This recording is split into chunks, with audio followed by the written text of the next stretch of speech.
Miércoles 21 horas comienza La Letra Chica en vivo en la pantalla de TV Ciudad. Buenas noches para todas y todos y para Maite Sarasola. ¿Cómo estás? ¿Cómo andás, Jorge Temponi? Muy bien, con los puños llenos de temas. Sí, llenos de temas. Vamos a arrancar este programa, primer y segundo bloque, hablando de números. El proyecto de rendición de cuentas de la mano de una diputada Frente Amplista y de un diputado de Cabildo Abierto. Muy bien, y estaremos en el último bloque hablando sobre evaluación educativa por la encuesta Aristas del INED, del instituto que existe a tales efectos, a propósito de dos temas bastante preocupantes que son la deserción y la brecha educativa. Todo eso en el último bloque.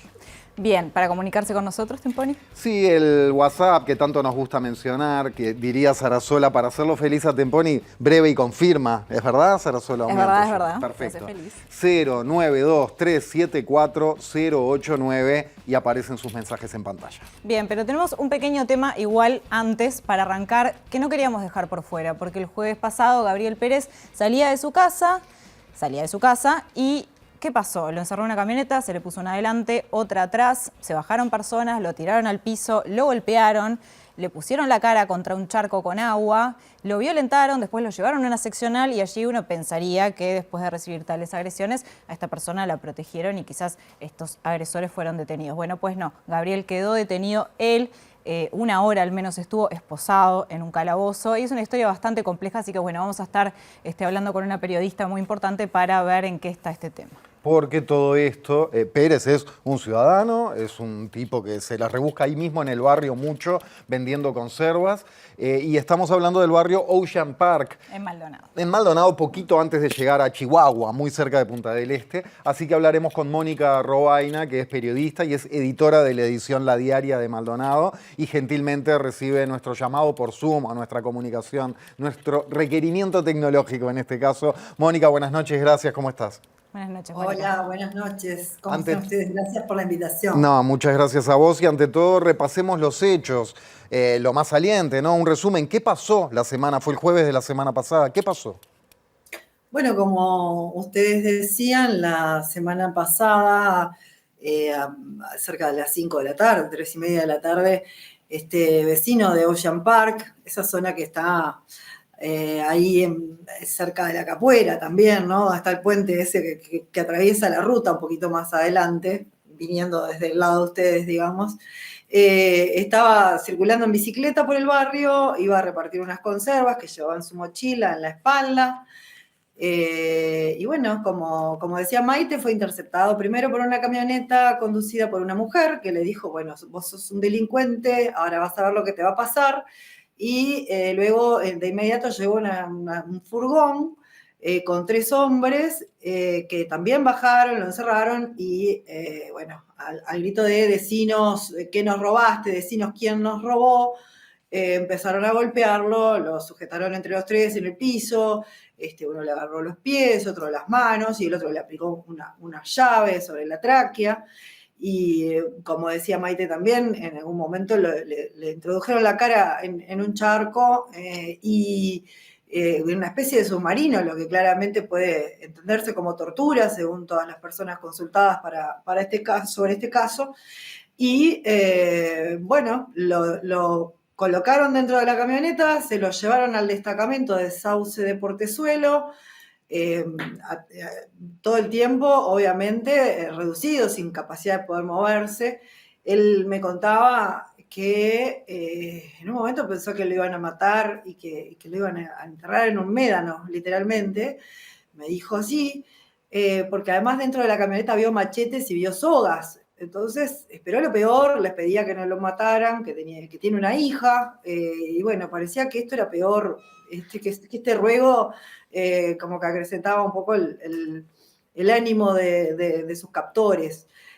Así fue entregado en el destacamento de Sauce de Portezuelo, como les decía, donde la policía lo esposa, lo lleva a una celda, después de un buen rato resuelve trasladarlo a investigaciones en Piriápolis. Allá está también durante un tiempo que creo que según el entendí terminó ya la noche, ¿no? La cuestión, y lo volvieron a llevar a su barrio y lo liberaron. Eso básicamente son los hechos ocurridos y narrados por Gabriel, que está con un estado todavía muy, muy complicado desde el punto de vista psicológico y físico, porque él, más allá de los moretones que tiene en su cara, porque mientras lo retenían, le pegaban en los ojos, él decía en las mejillas, en la carretilla, me decía así. Y bueno, y además siente dolores internos, ¿no? Porque de la presión que ejercieron sobre su cuerpo. Y después está toda la cuestión psicológica, no ha recibido, según me dijo su abogado ayer, Sebastián Silvera, no ha recibido atención psicológica ni ningún tipo de protección por ahora, porque el problema acá es que este señor, como decían ustedes, trabaja de repartos, es además jardinero, había sido empleado de sus captores el verano pasado, en su calidad de jardinero, y bueno, los conocía, aunque es gente nueva, relativamente nueva en el barrio. Mónica, los vecinos de la zona sospechan que se trata de un grupo que ya había hecho esto anteriormente, ¿no? Que investiga personas, que después las detiene, que después las golpea y que después las entrega a la policía. ¿Qué información tienen al respecto?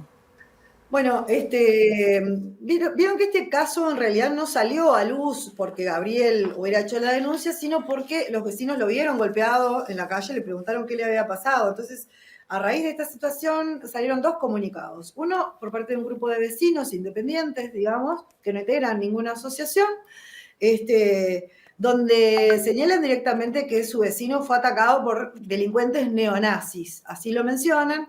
Y bueno, profundizando un poco en esa cuestión, resulta que hay un grupo de WhatsApp de estos típicos que tienen los barrios sobre seguridad, donde se intercambian opiniones entre vecinos, y estas personas, que son de nacionalidad argentina, que habían venido hace un tiempo a Ocean Park, que son comerciantes, dijeron que estaban hartos del tema de los robos, que a un amigo de ellos lo habían robado unos días antes, y que iban a salir a buscar a estos delincuentes, que ellos tenían información y que iban a salir a buscarlos.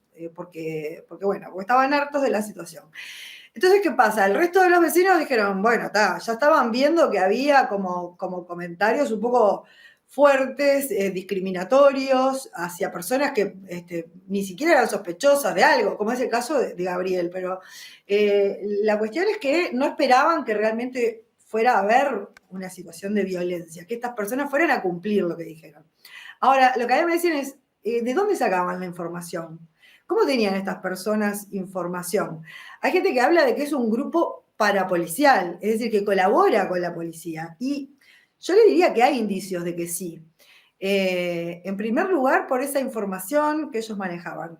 Pero además hay un parte policial, que es el número 142, que emitió la jefatura el lunes pasado, el de esta semana, 5 días después de ocurridos estos lamentables incidentes, donde se menciona, a ver, para ser más clara, yo requerí la versión oficial de la Jefatura de Policía de Maldonado, tanto sobre lo ocurrido con Gabriel como sobre la actuación de los policías que lo recibieron en ese estado y aún así, en vez de atenderlo, lo esposaron y lo mandaron a una celda y luego lo mandaron a Piriápolis y lo volvieron a traer con todo este periplo que ya sabemos.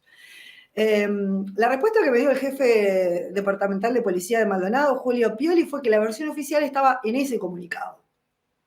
Lo fui a buscar y entonces el comunicado en realidad es muy solapado porque está titulado como que detuvieron en arresto ciudadano a una persona con muchos antecedentes penales que finalmente fue condenado por receptación. Eso fue el mismo jueves, en la misma tarde, que estas personas, digamos, retuvieron y torturaron a Gabriel. Entonces, ese comunicado señala que este hombre, que según el comunicado, insisto, había sido capturado en un arresto ciudadano, había sido condenado por un delito de receptación vinculado con un robo ocurrido el 1 de julio, es decir, 5 días antes de que los ciudadanos estos lo detuvieran. Entonces, después cabría hablar de qué es el arresto ciudadano, en qué casos y con qué requisitos se aplica. A todas luces, no puede la policía calificar esto de arresto ciudadano cuando esta persona a la que detuvieron, por más que tenía antecedentes penales y finalmente fue condenada, había cometido, o sea, estaba vinculada con un delito cometido 5 días antes. Mónica, En el porque caso para además, aclarar, cuando se trata de un arresto ciudadano, se trata de una persona que agarran, digamos, prácticamente infraganti, ¿no? O sea, no 5 días después. exacto, pues el artículo 220 del Código de Proceso Penal establece que cualquier ciudadano tiene la facultad de detener a otra persona siempre que la encuentre cometiendo el delito o inmediatamente después, es decir, la persona comete el delito y huye y vos lo seguís, o lo ves por la calle vinculándose, o sea, en ese momento lo ves ahí en el entorno con poner artículos o cuestiones que son tuyas y que te hacen suponer que fue el que te las robó. Pero es muy, muy, muy delicada la línea. Pero básicamente, bueno, no se puede aplicar a un... Además, este señor, que no es Gabriel, estamos hablando de otro señor, tenía una requisitoria fiscal. La policía tenía, según el propio comunicado de la policía ya estaba investigando el tema. Ahora, ¿qué pasa?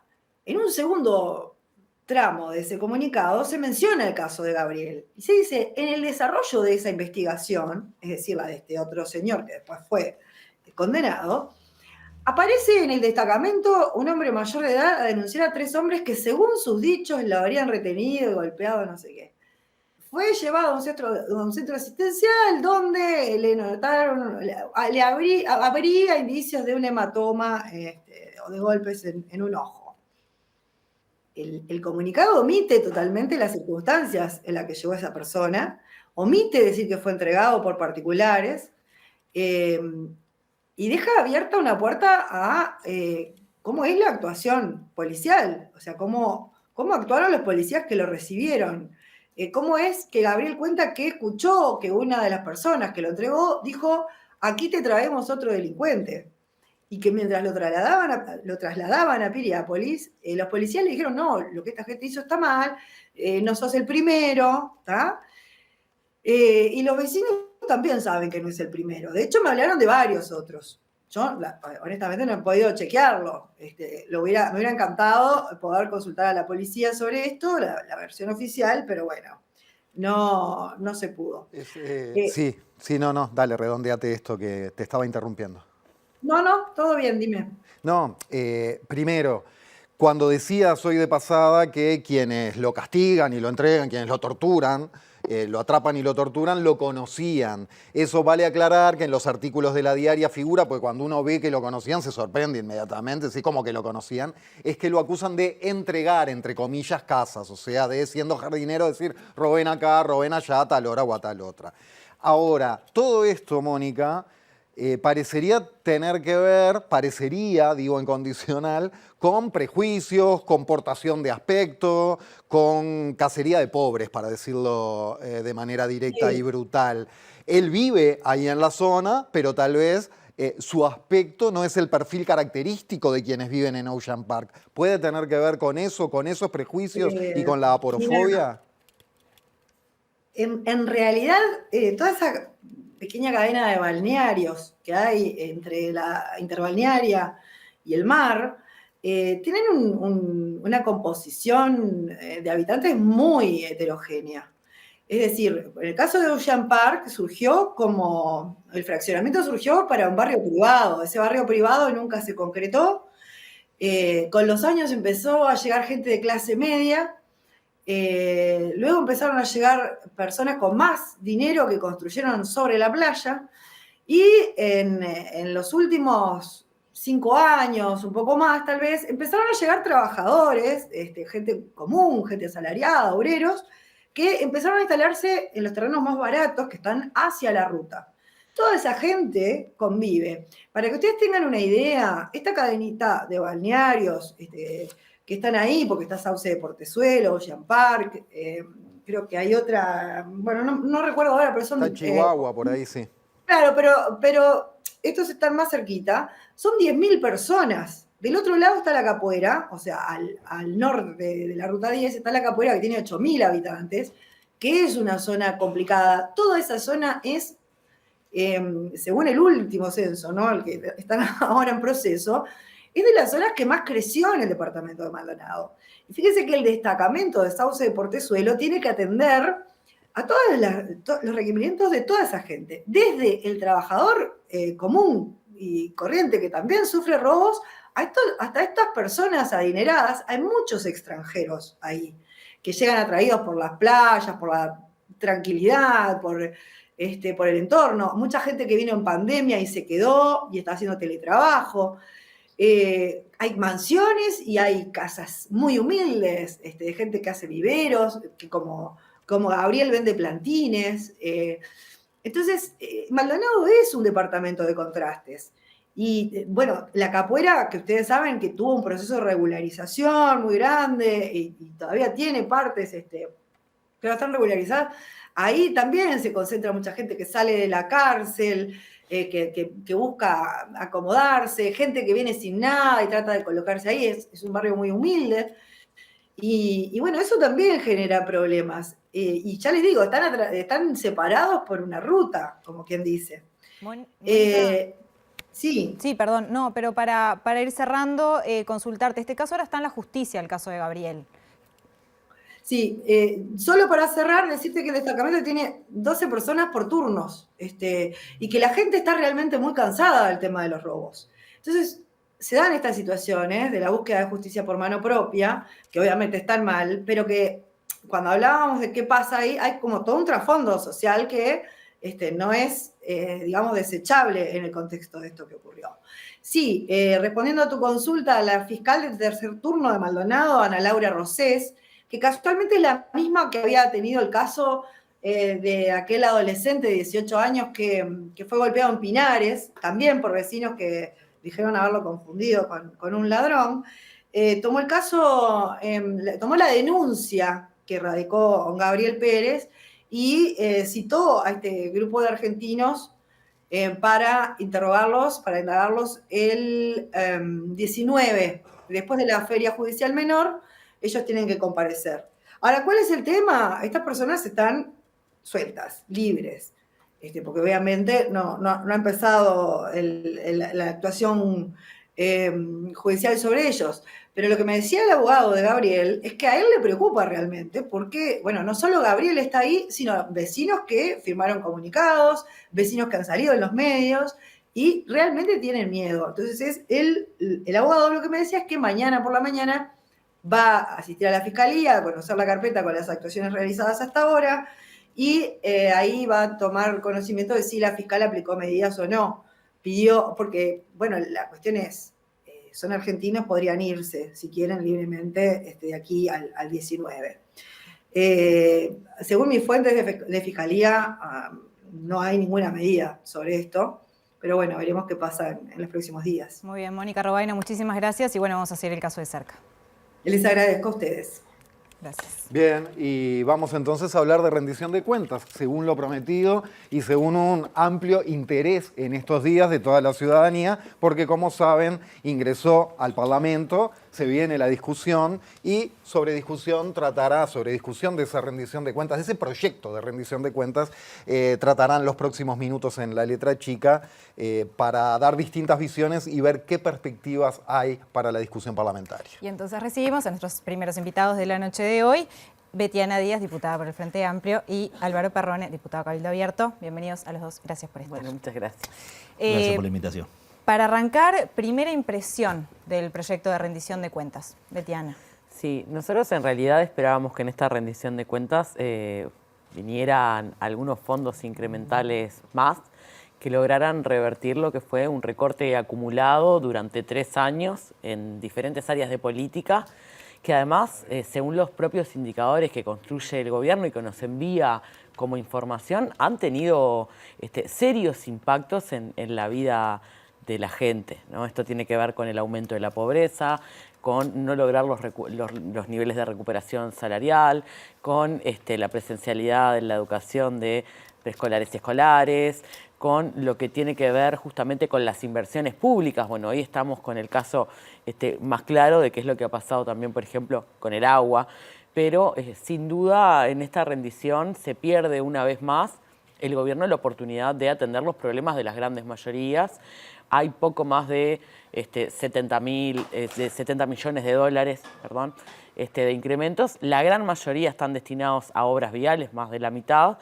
Y luego aparecen recursos donde la gran ausente en esta asignación presupuestal incremental es la educación, que además había sido parte de las banderas y los buques insignia de este gobierno, pero que en realidad hoy se queda sin un peso de incremento para poder implementar estas reformas que el gobierno dice que le importan mucho. Bien, en el próximo bloque vamos a estar entrando en tema por tema. Perrone, desde el punto de vista de Cabildo Abierto, teniendo en cuenta que son integrantes de la coalición, también primeras impresiones titulares. Sí, nosotros esperábamos una rendición de cuenta con mayor asignación de dinero para llevar adelante algunas políticas que son interesantes profundizar. Nosotros hemos tomado con mucha calma esta rendición de cuentas para discutir internamente en el oficialismo y de a poco empezar a entrar en lo que es el articulado y ver la posibilidad de hacer movimientos de dinero dentro del tratado de la Comisión en diputados y lograr empezar una negociación para mejorar determinados aspectos. Nosotros como integrantes del oficialismo hemos sido críticos en cuanto a la visión del manejo de la economía del país.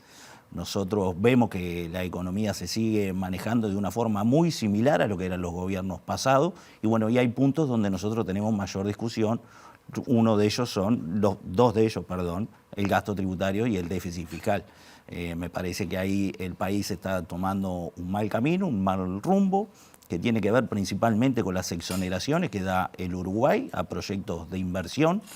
Hoy el gasto tributario que vino en el mensaje de economía, según el cálculo que uno le haga al dólar, pero ronda los 5.000 millones de dólares por año en exoneraciones. No solo en proyectos de inversión, podemos entrar en detalles si quieren más adelante, pero es una preocupación que nosotros le planteamos al Ministerio de Economía. Perfecto. Sobre déficit, sobre educación y sobre otros temas que están dentro de esta rendición de cuentas, entonces nos vamos a estar metiendo de lleno en el próximo bloque de La Letra Chica. Quédense que ya venimos.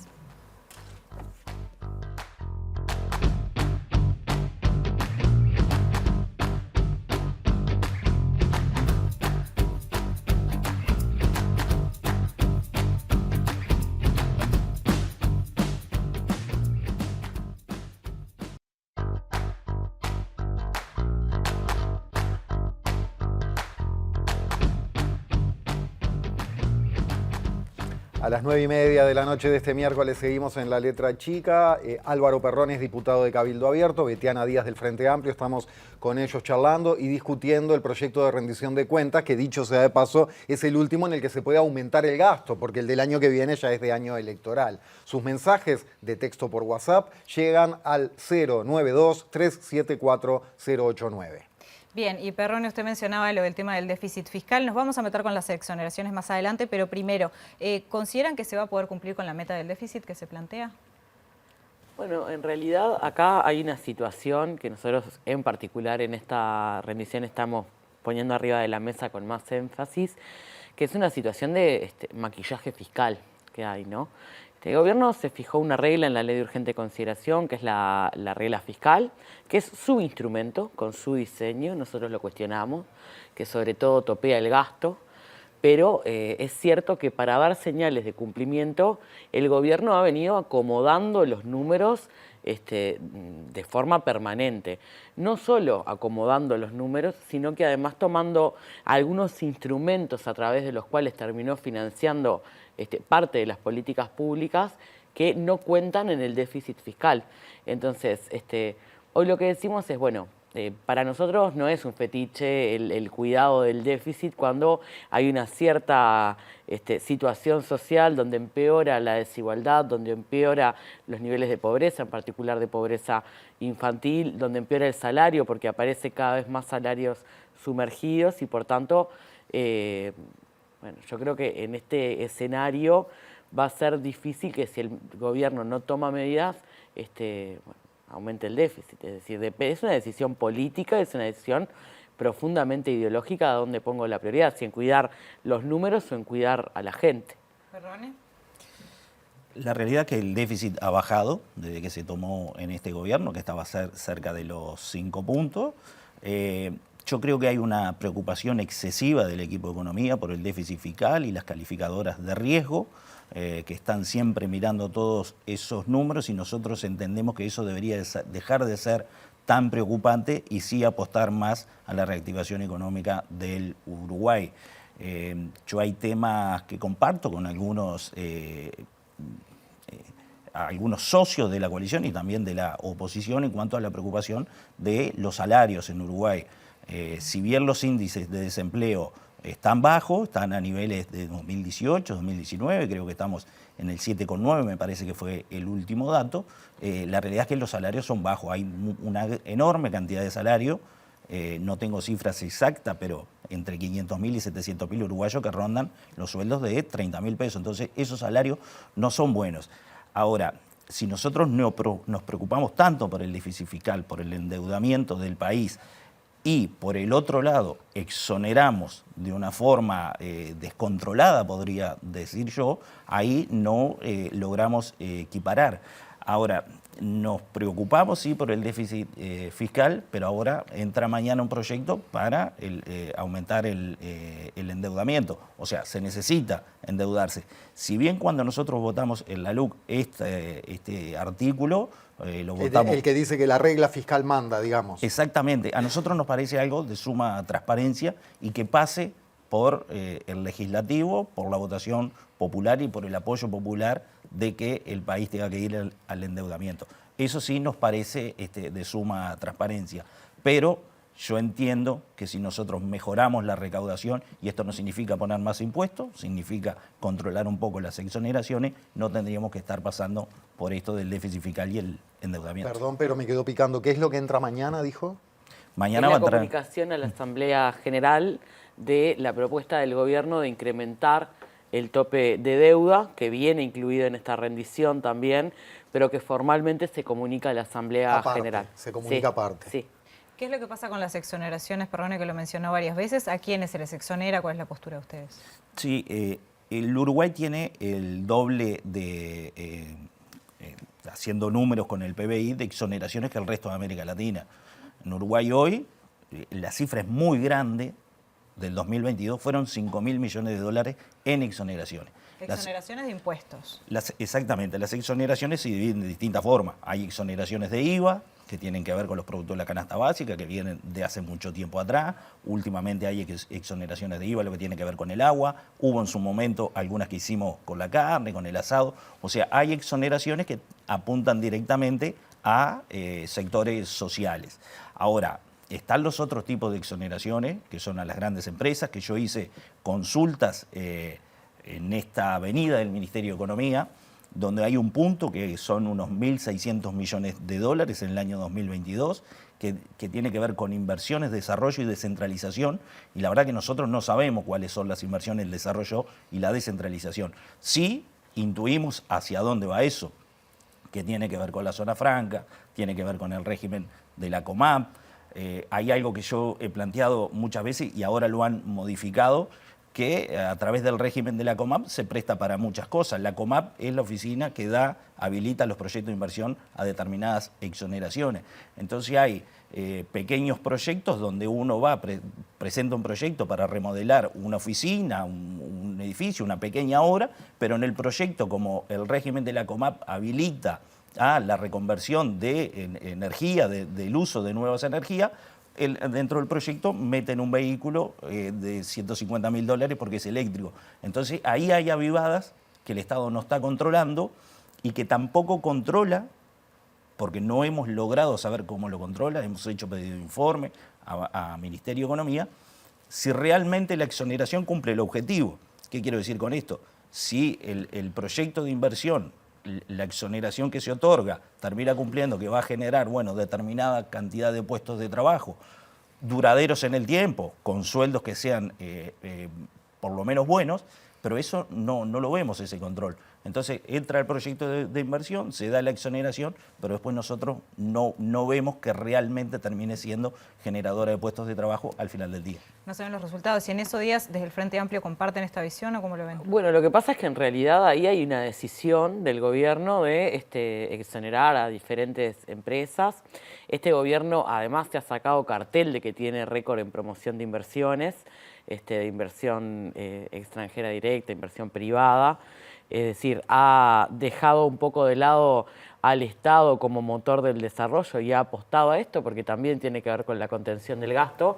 Ahora, que no se controla, no, porque, por ejemplo, lo que decía Perrone, que tiene mucha razón, hay algunas inversiones que aseguran la creación de puestos de trabajo y que por eso, en definitiva, terminan teniendo esta medida compensatoria de exoneración, pero esas resoluciones las firma la ministra de Economía.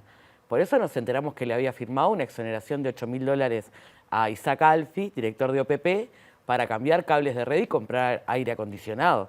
Entonces, nosotros ahí lo que compartimos de este planteo es claramente está direccionándose a proyectos que hoy quizá no están generando empleo genuino o que no están apalancando el desarrollo de políticas activas de empleo, sino que en realidad están beneficiando a determinados sectores que ya son privilegiados en esta situación y que en realidad ameritan una revisión, pero también una revisión de cuáles son, bueno, las posturas que está teniendo justamente la administración a la hora de exonerar.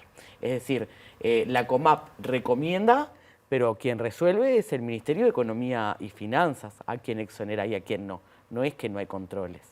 En cuanto a educación, ¿están de acuerdo también la visión del Frente Amplio y de Cabildo Abierto en esta negociación parlamentaria que viene y con el gobierno central? A propósito de que tanto la UDELAR, bueno, como la ANEP, el propio Robert Silva, ¿no?, pidió mucho más recursos, en que habría que buscar de dónde y asignarle mucho más recursos. Perdón. Sí, la realidad es que hay que ser claros cuando los organismos mandan el mensaje y piden más. Porque si no piden, después tienen el reclamo interno, che, no, ¿por qué no pediste? Y después, si no le dan, no te di porque no me pediste. Entonces es como una lógica de funcionamiento, pedir y después ver lo que me dan. Sí, también ahí, perdone, discúlpeme la interrupción, hay un juego político, ¿no? Que el partido o la figura que está al frente de tal oficina, de tal ministerio, de lo que fuere, también pide para decir, yo pedí, después de allá no me dieron. Como para si se incumple algún objetivo, tener también un argumento. Exactamente, se da esa dinámica. La verdad es que nosotros aún, hasta que no estemos en la discusión completa de la ANEP, no tenemos muy claro, porque hemos visto notas de prensa que aparentemente hay partidas que no se terminaron ejecutando y que podrían ser una solución a la hora de cumplir los pedidos de la ANEP. Pero sí harían fuerza para que vaya más dinero. Todo, a ver, uno cuando está en este lugar, a nosotros nos pasa, creo que Betiana comparte, nosotros queremos cumplir con todos. Esa es la verdad, porque todos vienen, nos piden, no solo vienen los organismos estatales, sino que vienen organizaciones privadas que hacen un trabajo social importante y que piden una limosna y buscamos para poder cumplir con todo. Nosotros queremos cumplir con todo. Después está la decisión claramente política de hacia dónde se apunta. Este gobierno ha cumplido con algunas áreas que nosotros defendemos, hay otras que aún faltan. Esta rendición de cuentas tiene una prioridad que ha sido la salud mental y adicciones, que es así como vino, pero bueno, ¿cómo no vamos a apoyar todo lo que sea para la educación? Claramente lo vamos a apoyar en la medida que se pueda y encontremos. Antes de ir a Díaz, una aclaración porque no quiero ser injusto. Así como desde un rincón, una oficina o un ministerio se puede decir yo pedí, no me dieron, por eso no cumplo, también desde el gobierno central se puede decir, yo di la orden de que se hiciera tal cosa, pero no le dio los recursos. El juego es doble, digo porque lo dije en un solo sentido y tiene ambos. Sí, Díaz.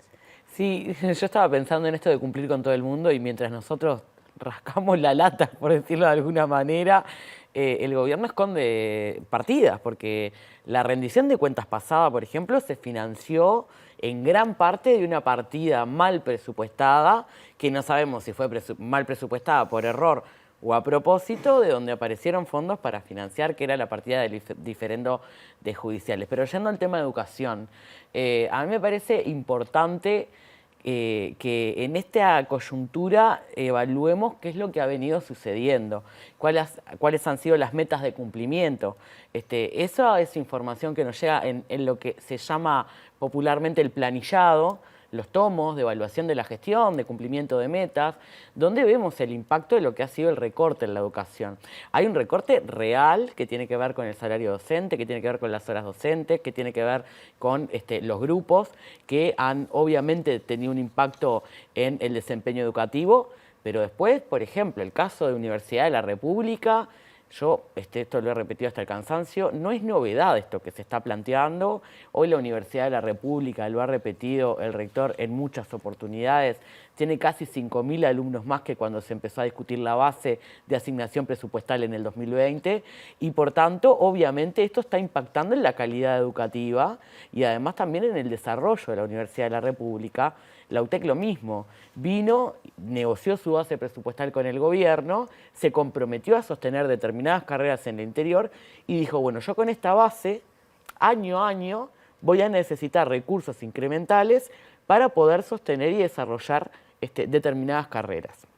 Ahí no hubo cuestionamientos. ¿Por qué? Porque la base era mucho más baja de lo que pedían los organismos.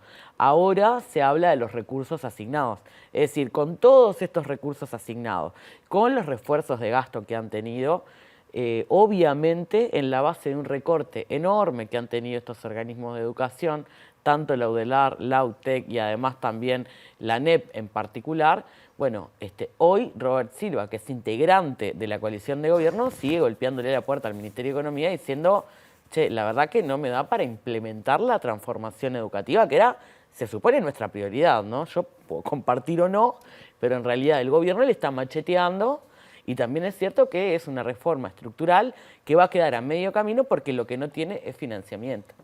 Les recordamos que en el próximo bloque justamente vamos a estar hablando sobre los resultados de la encuesta educativa Aristas 2022, así que justamente sobre educación y cómo está la situación, nos vamos a estar metiendo en eso. Sí. ¿Sigo? Sí. No, hiciste una pausa. Otro tema importante de la rendición es la cuestión de la inflación también. ¿Qué se prevé en ese sentido? Porque si hablamos de inflación es algo que obviamente nos afecta a todos y a todas fuertemente en el bolsillo. Bueno, ahí nosotros lo que vemos es mucho optimismo por parte del gobierno. A nosotros lo que más nos preocupa de los valores de inflación que se están planteando es cómo eso después se empata con la realidad del bolsillo de los uruguayos y de las uruguayas, ¿no?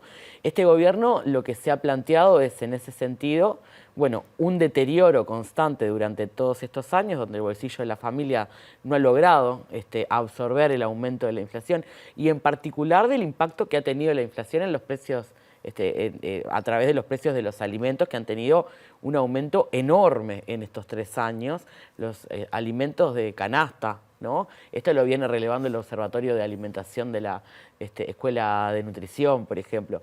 Pero lo que nos importa es que frente a este escenario, donde hoy la inflación está dentro de los valores guarismos que se manejaban en otras administraciones, también es decir, está en torno al 8%, las proyecciones que hay con respecto al crecimiento salarial siguen dejándonos en el punto de partida. Es decir, el gobierno lo que asegura es que mi bolsillo va a poder absorber estos aumentos como lo hacía en 2019. Crecimiento en todos estos años. De aquí a terminar el periodo no hay nada. En la exposición de motivos de la rendición justamente señalan que se prevé que la inflación se ubique en un 6,7% en 2023 y un 5,8% el año que viene en 2024. Perrone. Sí, la inflación preocupa, ¿sí? Los precios preocupan. Nosotros ahí tenemos una propuesta de fondo que no es difícil profundizar en tan poco tiempo, que tiene que ver con el IVA personalizado que proponemos desde Cabildo Abierto, ¿no? Que según el poder adquisitivo sea el IVA que se pague, que no es nuevo, en otros países existe, que con un gusto un día me gustaría desarrollar un poco más. Creemos que es una solución justa para aquellos que pueden pagar un IVA total, lo paguen, y los que menos tienen, paguen un IVA menor o menos IVA. Este gobierno ha llevado algunas medidas adelante que tienen que ver directamente con el control de precios, como es liberar o dejar mayor importación de pollo en su momento, bajar algunos aranceles con lo que tiene que ver importación de harinas y de aceite, que ahí también nosotros tenemos algunos reparos porque afecta a la industria nacional. Lo que nosotros vemos en eso es que realmente no ha llegado al consumidor final la baja del precio. Muchas veces el intermediario termina haciendo su juego y termina siendo un beneficio al final para algunos pocos empresarios a través de esas liberaciones. Después hay otras situaciones que se dan que nosotros reclamamos en otras oportunidades, por ejemplo, en los precios de lo que tiene que ver de la fruta, la verdura.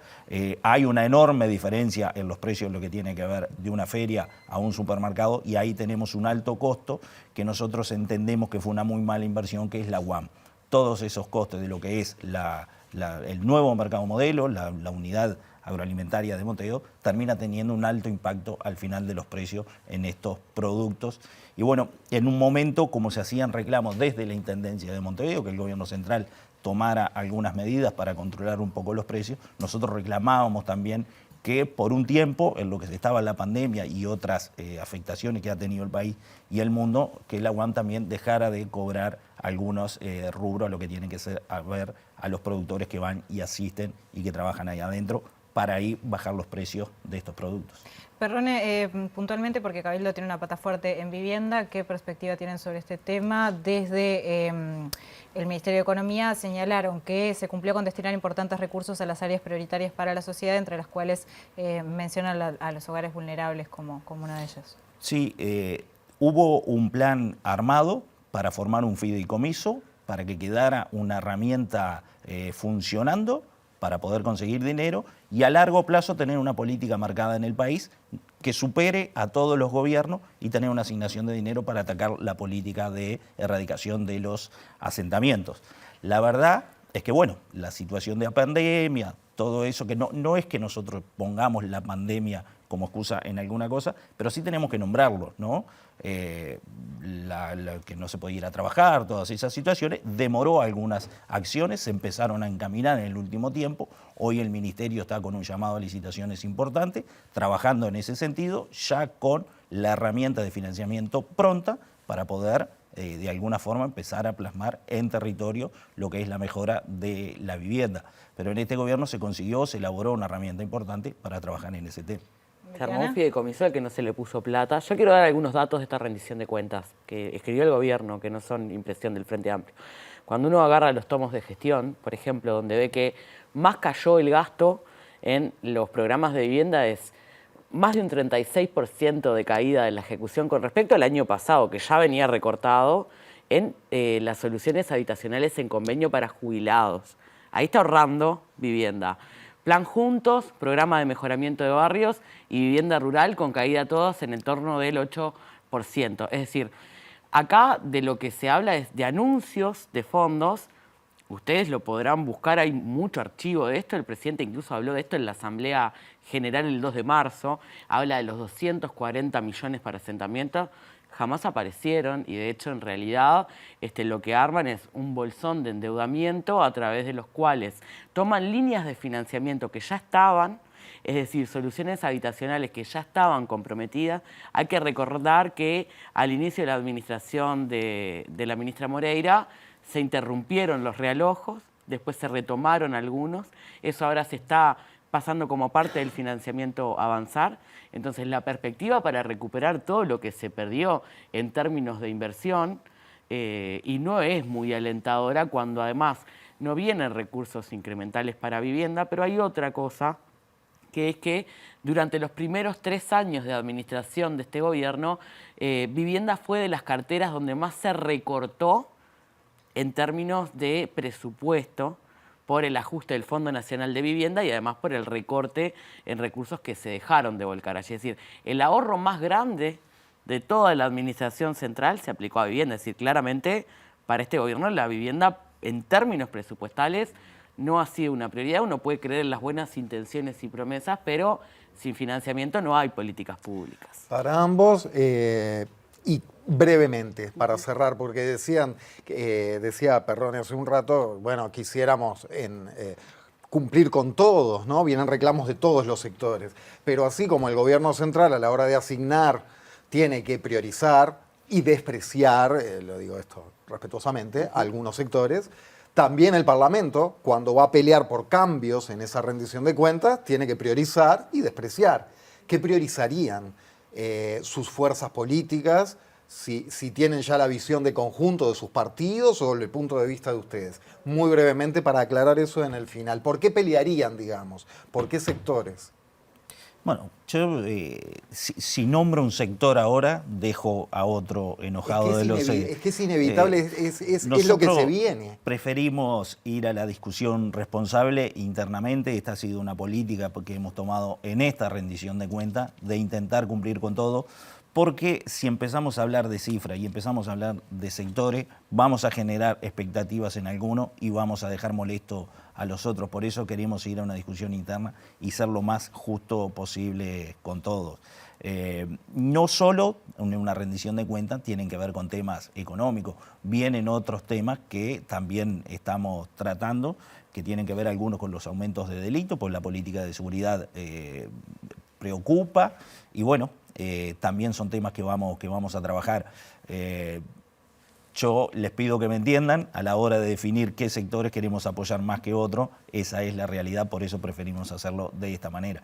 Vamos a intentar cumplir con todo, sin duda. Esta es una postura personal porque recién iniciamos el tratamiento, pero va en la lógica de lo que viene planteando el Frente Amplio desde que venimos criticando la asignación presupuestal de 2020, aquellos sectores más golpeados en este recorte. Las jubilaciones más bajas que no son comprendidas en esta rendición de cuentas cuando aparece el peso de la exoneración al 25% más privilegiado de los jubilados y jubiladas con respecto a la exoneración de IAS, también a estos sectores 25.000 pesistas, hay las partidas de primera infancia. ¿Por qué? Porque en realidad lo que vemos es que hay una ausencia de diseño, hay un problema de fondos, pero hay un problema de diseño de política y muchas veces donde se han volcado fondos no han tenido el correlato que el gobierno esperaba, luego los resultados que el gobierno esperaba. Se puso transferencias en primera infancia, pero la pobreza infantil de 0 a 3 años siguió aumentando en Uruguay, a pesar de volcar esos recursos. Por tanto, obviamente que hay que tener una mirada mucho más integral, pero acá, por ejemplo, la recuperación salarial aparece únicamente en partidas para los mandos medios y cargos de conducción, nuevamente, en el Ministerio del Interior, en el Ministerio de Defensa, en el Ministerio de Economía, en una serie de organismos, pero no para la gran mayoría de los trabajadores y trabajadoras, y eso obviamente tiene después un impacto en nuestros indicadores. Betiana Díaz, Álvaro Perrone, muchísimas gracias a ambos por estar. Quédense que ya venimos en el próximo bloque, nos metemos con educación.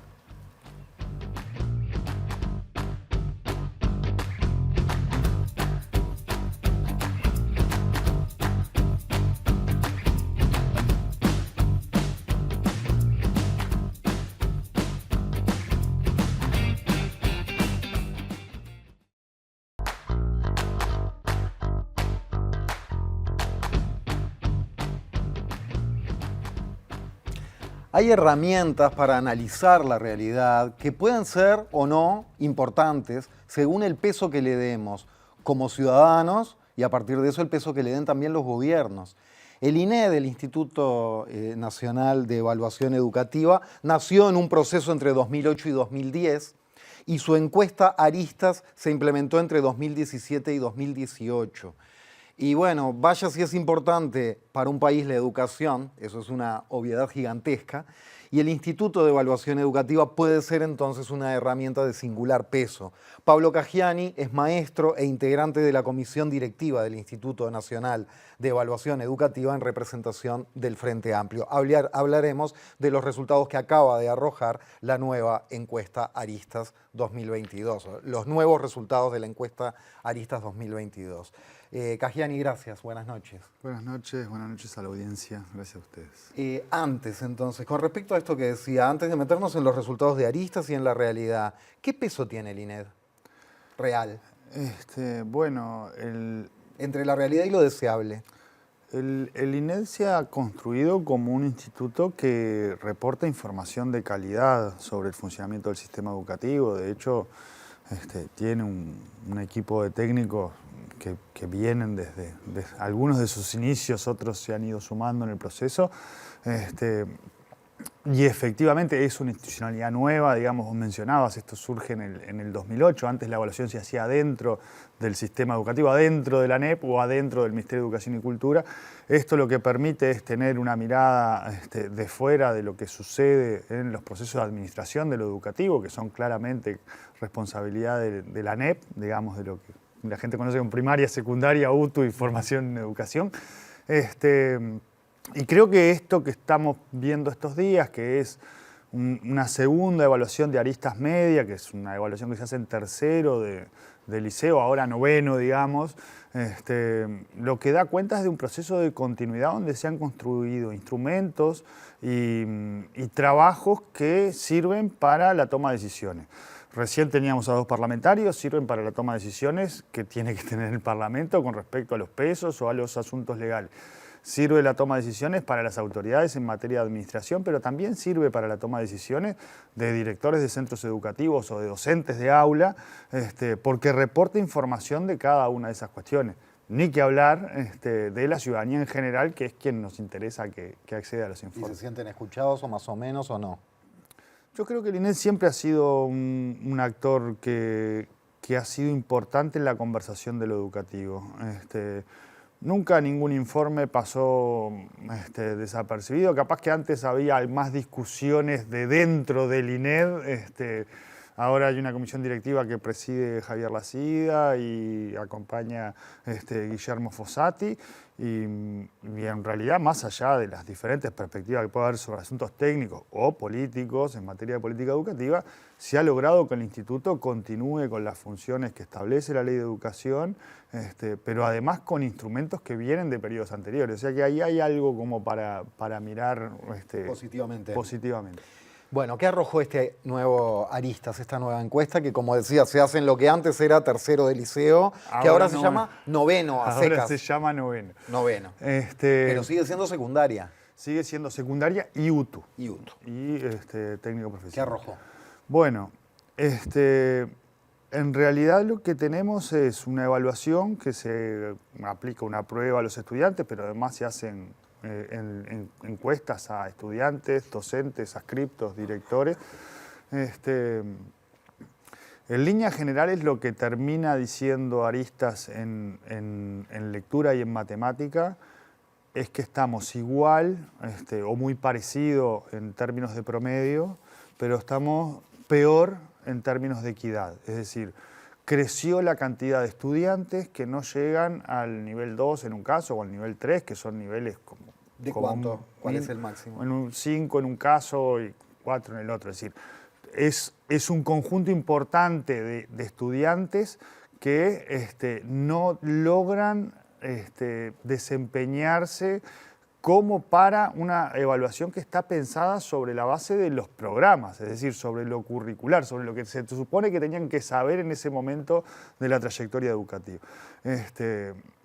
Y esto es nefasto, digamos, porque Uruguay era un país que tenía... ¿Qué cantidad, perdóname, decías, está en esa situación por debajo? Bueno, en un de caso lo es que 25%, en el otro caso es el 66%, es decir, es un número importante. ¿Qué es un caso y otro caso? En lectura y en matemática. Ahí va.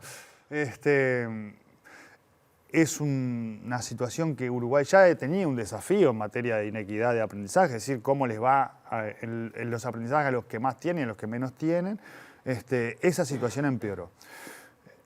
No solo empeoró esa situación, sino que cuando se empieza a mirar otros aspectos que tienen que ver con lo que reporta la evaluación, también se empeoró, por ejemplo, lo que tiene que ver habilidades socioemocionales, es decir, en el relacionamiento con el otro, en las conductas exteriorizantes. Y también ahí hay un resultado peor que tiene un sesgo muy, muy embromado sobre los más desfavorecidos. Perdona, cuando hablas de los más desfavorecidos, Pablo, ¿te referís dentro del paquete de educación pública a las Es zonas público y y ahí va. ¿Estás comparando lo público como lo menos favorecido con lo privado con lo más favorecido o por regiones geográficas? ¿Cómo hacen el corte? Se ¿Cómo? ordenan todos los centros del primero al último y se establecen los quintiles, es decir, se dividen en 5 partes iguales. ¿Según ubicación geográfica o qué? Según capacidad socioeconómica de los estudiantes agrupados por centro. Correcto, correcto. Eso sería la- No, pero era para entender bien cómo miden, sí. Y allí también en habilidades socioemocionales les va peor a los sectores menos favorecidos, están peor que en el 2018. Y cuando vamos a mirar algunas otras cuestiones, la desvinculación o el relato o la respuesta de quienes no estaban concurriendo en agosto, en el 2018 era un 2%, ahora pasó a ser un 4%. Esto es quienes no están yendo más a clase en noveno, digamos. Pensemos que estamos hablando de Los que abandonaron. los 15 años. Por lo pronto abandonaron el año, no se sabe qué va a pasar. Exacto. Pero ese porcentaje se duplicó. Es decir, pasó de un 2 a un 4. Pero cuando uno lo mira en las propuestas, en algunas propuestas de UTU o en los sectores más desfavorecidos, ese 4 es un 7% o es un 10%. Entonces, estos no estaban a la hora de hacer la evaluación. De los que hacen la evaluación, bueno, hay también un promedio de 7% de gurises que asisten muy poco al centro educativo. Es decir, faltan por lo menos alguna vez a la semana. Entonces, bueno, la situación de nuestras adolescencias, Aristas está revelando que es complicada. También trae otra información que para nosotros es central, que es esto de no es solo la política educativa, porque aparecen elementos que son complejos, es decir, De contexto.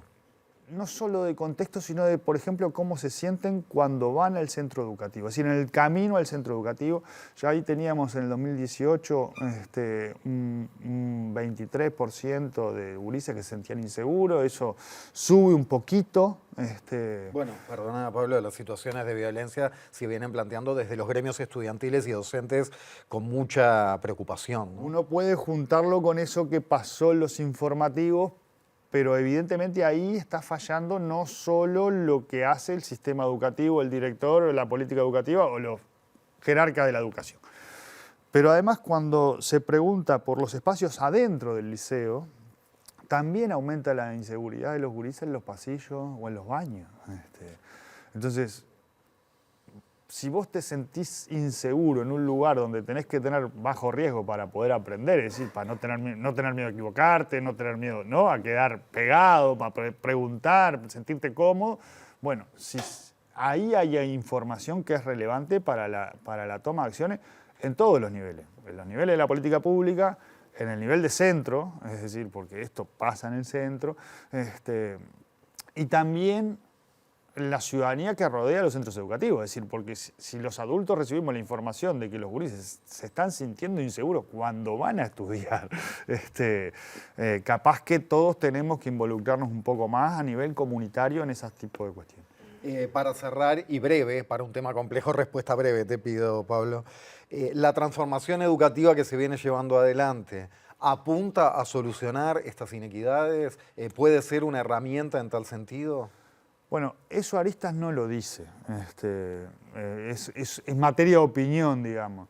Yo creo que lo que trae Aristas, lo que traían ustedes antes en materia presupuestal, lo que se trae en materia de situaciones de las adolescencias y las infancias, en materia de pobreza, de protección social, etcétera, lo que está dando cuenta del fracaso del gobierno. Es decir, que el gobierno de ahora hasta las elecciones lo que va a hacer es fugarse hacia adelante. Es decir, va a hablar de algo que va a pasar.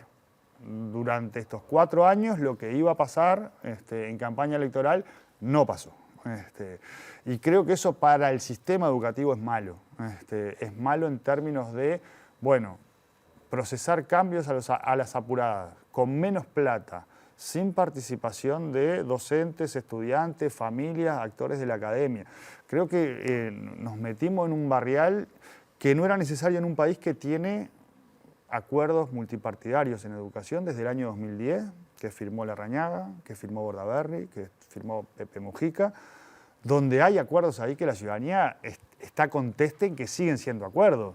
La educación en la primera infancia, la extensión del tiempo pedagógico, el desarrollo de la UTEC o la Universidad de la República en el interior, el carácter universitario de la formación en educación. Hay un montón de acuerdos ahí adentro que siguen vigentes y que siguen siendo desafíos. Pablo Caggiani, integrante del directorio del INED, gracias por este rato, la seguimos en cualquier momento. Gracias a ustedes, un placer como siempre. Y bueno, nosotros la seguimos la semana que viene, Sarasola, el lunes. La seguimos la semana que viene. Recuerden que ahora sigue aquí en la pantalla de TV Ciudad Sobre Ciencia con varios temas interesantes, así que los invitamos a acompañarlos. Chao, hasta el lunes, gracias. Gracias por estar.